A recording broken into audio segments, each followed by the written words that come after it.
Hey guys, welcome back. 1776 or Bust. So today, totally excited to be talking about this little guy right here. This obviously is my Steyr M9. Now today I did take this gun out and I did do a side-by-side shoot with this and the M&P 2.0 Compact, and I'll explain why that was later. But right now, the reason why I'm showing you this gun, and interestingly enough, I know the firearm guy actually made a video today on the M9, being one of those guns that's a sub $500 gun or around $500, that's an excellent handgun. So I want to start off by saying I totally agree with that. The Steyr M9 is just an amazing handgun. I absolutely would say this is a top 5 polymer striker-fired handgun right now. Now, again, some people have had issues with ejections, and I've gone over that. This gun has been 100% flawless for me. I have not had any issues with this gun. This gun has almost 4,000 rounds through it, and it just is, it still keeps on going. It's just a fantastic gun to shoot, and it's a lot of fun. So for me, the reason why I like this gun is because it shoots so well and it shoots so flat. But you're always, at least in my opinion, always trying to find a way to make your guns even better. So there are some minor upgrades that I've done in this handgun. I put on some excess big dots. I have a DPM Systems guide rod and recoil spring, and I have to say they're excellent recoil springs and guide rods. If you guys don't have them, you really should check them out. Again, they're slightly expensive, but I honestly believe it has made this gun run flawlessly for almost 4,000 rounds, or at least assist in the process of that. Now, one of the things that is kind of disappointing about this handgun is you can't really find a lot of aftermarket support. You can find holsters now. Those holster manufacturers are now starting to finally realize that these guns are really good. You guys know that I have some from Black Arch. I have a Vetter holster. I have a hidden hybrid holster from them. So I've been able to acquire a good assortment of holsters for it. So that's not even an issue. But if you had an opportunity to make this gun run even better, would you do it? My answer to that is automatically yes. So I had somebody named TN Steyr reach out to me, and he was explaining a company called Ranger Point Precision and what they were all about. So if you haven't visited them, you should check them out, especially if you're a Steyr owner and especially if you like lever guns, because they have a lot of good stuff on that website to make those guns a little bit more modern, but even make them perform even better. In regards to the Steyr, they have a slew of things available for them, which, sounds kind of interesting because, again, not a lot is out there for them. They have recoil springs and guide rods. They have, holsters on there, or a specific brand of holster. You'll notice they also have these little brass inserts that fit inside of a Steyr, whether you're running the M or the 9 or the 40. Now, they also have, which is awesome, especially if you like those 40 cals, they have a 357 conversion now for the M40 and the L40, which, honestly, guys, I'm starting to wonder maybe I should pick one of those up so that I can get those conversion barrels and place them in those guns, because I've always wanted to try it and see what it looks like, or at least what it shoots like, I should say. So you might want to check them out if you have a Steyr L40 or an M40 for that purpose. Now, with this, once I started investigating and I started reading some stuff about it, they actually sell this product, which I think is pretty cool, to say the least. And what they do is they're selling these things where they're these little brass inserts that come with 2 set screws and an Allen key. And what they do is they sell them so that you can actually place them inside the lower of your handgun. Now, one of the things about the Steyr, I always say Steyr, but I'm going to say Steyr because I like it better. But one of the things I noticed about the Steyr handgun is that in the bottom, there's this little cutout here. And what these awesome people at Ranger Point Precision did was they made a brass insert that fits inside this area right here. So what I'm going to do is I'm going to drop the mag. And again, this gun is safety checked because I did go shooting with it today. And what you do, or what you're going to notice, is that there's this massive little cutout here. And it's just basically an empty space. Now, for those of you who are aware, that empty space of just open polymer, it reduces the weight of the handgun. But at the same time, if let's say you wanted to drop something in there to make the gun flatter, why wouldn't you try it to see if it can work?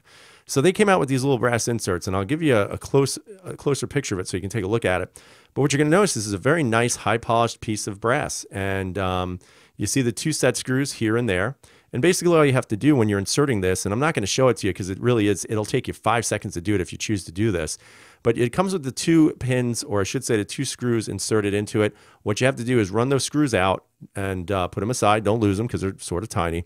And then you take the brass insert and you pop it in there. And it's a fairly easy process. It was a little bit snug in here because, again, the gun was Cerakoted inside as well. So once I pushed it in, it went flush in, and that's what you want. You don't want any of it sticking out, because if it does stick out, guess what? It's going to interfere with the way your gun is operating. Once you have it flat inside of the lower of your handgun, you take the 2 set screws and you basically just screw them in. And one of the things you want to make sure is that the set screws are flush with the brass face here. You don't want to go in too deep into the brass piece for obvious reasons. So basically what happens is as these set screws go in, they kind of burrow themselves into the polymer of the frame. But again, it 250 rounds later hasn't even budged. It's still in the same place. The set screws never moved. You don't even need to Loctite them. And it worked fairly well. I have absolutely no complaints about it. Now, in regards to the overall feel, because that's what, in my opinion, I was a little bit skeptical of. Would the gun feel like it shoots flatter? Well, for me, this gun for me, it's a racing type of gun. I can shoot this all day long and I can shoot it fast and be still semi-accurate with it, or at least I like to say sort of accurate. But what you're going to realize is that even when you put this little piece of weight in the front, while you may not necessarily be able to measure that lack of recoil or muzzle flip, what you're going to find is that there is, and it's hard to describe until you shoot it, but what I noticed was that I was just able to get that gun faster on target. You know, obviously when you shoot this gun, the beauty of the Steyr is you sit so far underneath it, so it doesn't really have a lot of felt recoil to begin with. But once you put this insert in, it even reduces it more. Now, you know, truth be told, I do have a DPM Systems recoil and guide rod spring, and I absolutely love these. I've had no issues with this in this handgun. And I've got to say that I was a little concerned that I'd have some issues with the brass insert, and so far nothing. So what I'm going to do is just show you.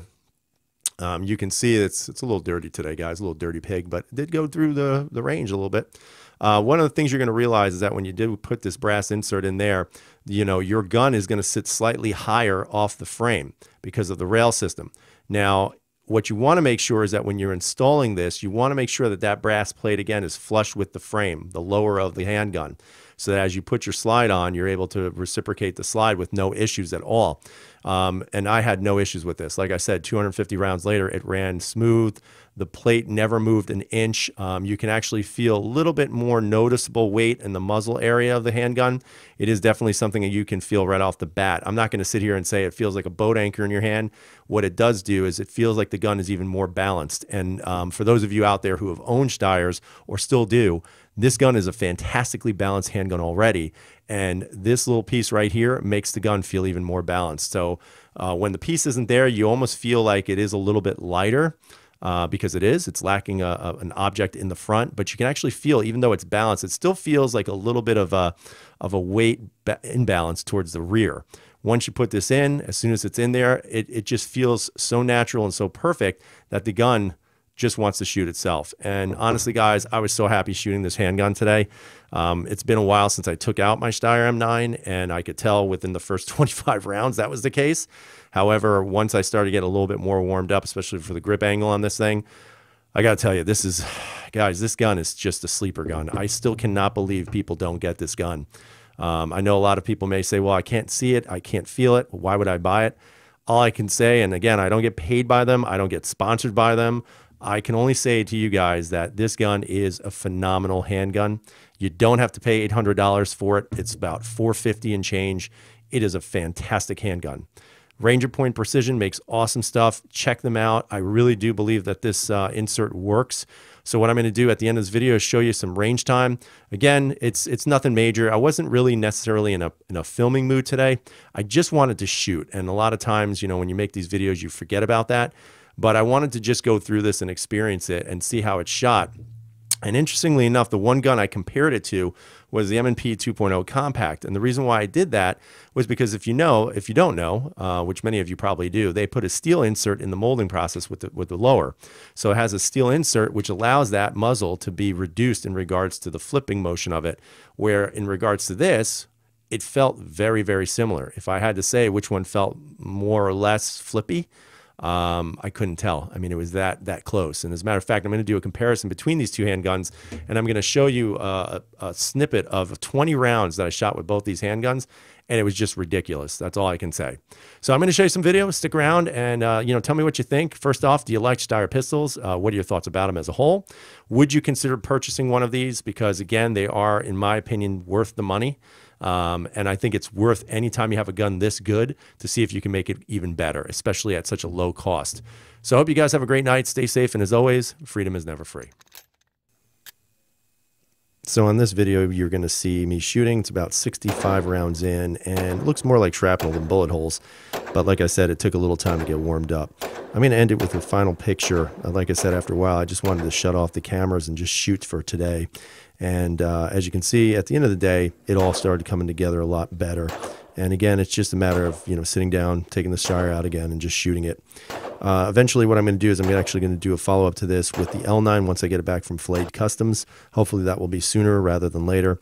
And then I'll be able to do a more in-depth comparison as to how they shot with and without. So look forward to seeing that one, and hopefully you guys will stick around for that. Thanks, everybody.